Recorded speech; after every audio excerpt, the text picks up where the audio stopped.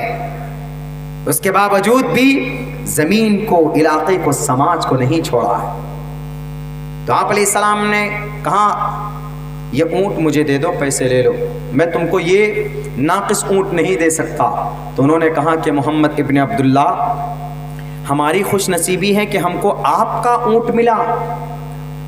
کہا کیوں، کون سی بڑی بات ہے، ہم سے بھی بڑے بڑے تاجر ہیں یہاں پر. کہا کہ وہ الگ بات ہے، مجھے تاکید، میں بھی ایک غلام ہوں. اس تاجر نے کہا میں بھی ایک غلام ہوں، یمن میں میرے آقا نے، میرے مالک نے مجھے یوں کہا ہے جا رہے ہو جاؤ، اسی اونٹ کو، محمد ابن عبداللہ کا اونٹ خریدنا، کسی اور کا مت خریدنا. محمد ابن عبداللہ ہی جب مال لے کر آئے، اس کے مال کو خریدنا، کسی اور کے مال کو مت خریدنا. کیوں؟ کیونکہ وہ پیور مال دیتا ہے، اس کے اندر کوئی چیٹنگ نہیں ہوتی. تو انہوں نے کہا کہ مجھے وصیت کی تھی میرے آقا نے، میرے مالک نے، اسی لیے میں 3 دن سے، اے محمد ابن عبداللہ، میں 3 دن سے مکہ کے اس مارکیٹ میں ہوں، اس بازار میں ہوں. میں انتظار میں ہوں کہ محمد ابن عبداللہ کا مال کب آئے گا، وہ اونٹ لے کر کب آئیں گے کہ میں خریدوں. آپ کی امانت داری کو دیکھ کر، آپ کی صداقت کو دیکھ کر، دنیا والوں یاد کرنا، نہیں جانتے ہیں تو پڑھنا اپنی اپنی کتابوں کو. مائیکل ایچ ہارٹ کی کتاب کو پڑھیے، The 100 بک کا مصنف کا نام. انہوں نے کہا کہ میں نے محمد کا نام پہلے نمبر پر اس لیے رکھا ہے چونکہ محمد دنیا اور دین دونوں سطحوں پر کامیاب ہے. میں جانتا ہوں کہ پہلے نمبر پر نام رکھنے سے لوگ کچھ عجیب کہیں گے مجھے، لیکن دونوں اعتبار سے کوئی شخص دنیا میں اگر کامیاب رہا ہے تو اس شخص کا ایک ہی نام ہے، محمد ابن عبداللہ، محمد الرسول اللہ صلی اللہ علیہ وسلم. میرے بھائیوں، میرے ساتھیوں، آپ علیہ الصلوۃ والسلام جس فیلڈ میں گئے، جیسے بھی گئے، جہاں گئے، آپ کامیاب رہے. محمد الرسول اللہ صلی اللہ علیہ وسلم کی جیونی ایسی ہے. آج ہم کیوں رسوا ہو رہے ہیں؟ اپنے میں لڑ جاتے ہیں جناب. اپنے میں کوئی اچھا ترقی کی طرف جا رہا ہے تو اس کی پیر کو پکڑ کر نیچے کھینچتے، اپنے اچھائیوں میں بھی برائی کرتے، غلطی کرتے ہیں، کمی کوتاہی کرتے ہیں، اپنی بات صحیح طریقے پر نہیں رکھ پاتے. اپنے بچوں کو مہذب بنائیے، اپنے بچوں کو تعلیم دیجیے. اگر کوئی اعتراض کرے تو فوراً جواب دیجیے. تو اللہ نے کیا کہا قرآن میں؟ وَقَاتِلُوا فِي سَبِيلِ اللَّهِ الَّذِينَ يُقَاتِلُونَكُمْ، جو تم سے قتال کریں ان سے تم مقابلہ کرو، ان سے تم قتال کرو. کیا یہ دنیا کا نظام نہیں ہے؟ اگر کسی ملک پر کوئی میزائل داغتا ہے تو کیا وہ ملک خاموش رہتا ہے؟ وہ فوراً اس کو جواب دیتا ہے، اس کو منہ توڑ جواب دینے کی کوشش کرتا ہے. جب دنیا کا یہ نظام ہو سکتا ہے تو ہمارے نبی نے، اللہ تبارک و تعالیٰ نے اگر قرآن میں کہا ہے یا ایھا النبی حرض المؤمنین علی القتال، اللہ نے قرآن میں اگر کہا ہے فاقتلوا المشرکین حیث وجدتموہم، یا مشرکین سے مراد مخالفین ہیں، یا مشرکین سے مراد وہ فسادی ہیں، یا مشرکین سے مراد عہد کو توڑنے والے، یا مشرکین سے مراد سارے دجال ہیں، یا مشرکین سے مراد وعدہ خلافی کرنے والے لوگ ہیں، یا مشرکین سے مراد شرابی ہیں، کبابی ہیں، زانی ہیں، فساد ہیں، جو رہتے تھے مل کر سنگٹھن کو توڑنے والے لوگ مراد ہیں. یہاں پر ایک عام ہندو مراد نہیں ہے. میرے بھائیوں، اسی لیے جہادی ہر کسی کو کہنا، قرآن کے اوپر جہاد کا اعتراض کرنا کہ ہمیشہ قرآن جہاد کی باتیں کرتا ہے، مارنے کاٹنے کی باتیں کرتا ہے، ان تمام چیزوں کو صرف بدنام کرنے کے لیے ایک کوشش اور ایک سازش ہے. ورنہ اللہ تبارک و تعالیٰ کسی پر ظلم نہیں کرتا. اللہ تبارک و تعالیٰ وما ربک بظلام للعبید، دنیا کے سارے انسان اللہ کے بندے ہیں، اللہ کسی پر ظلم نہیں کرتا. میرے بھائیوں، میں جہاں تک سمجھتا ہوں آپ کو بھی ضرورت ہے، آپ اپنے بچوں اور بچوں کو دونوں کو قرآن و شریعت کی تعلیم سے روشناس کرائیے. زیادہ سے زیادہ گیان دیجیے قرآن کا، اپنی شریعت کا، تاکہ آئندہ اس طرح کے نازک حالات میں ہمارا بچہ کم ہمت ہو کر اور بد عقیدہ ہو کر اپنی شریعت کو خیر آباد نہ کہہ دے اور جا کر مرتد نہ ہو جائیں. اور اپنے بچوں کو بچیوں کو بتاؤ کہ کسی بھی غیر کے ساتھ تمہاری شادی نہیں ہو سکتی جب تک کہ وہ کلمہ نہ پڑھ لے۔ ہماری بہت ساری بچیاں غیروں کے بہکاوے میں آ کر شادیاں کر لیتی ہیں اور ان کا ہاتھ تھامتی ہیں، اپنے ایمان سے رشتہ توڑ لیتی ہیں، ماں باپ سے رشتہ توڑ لیتے۔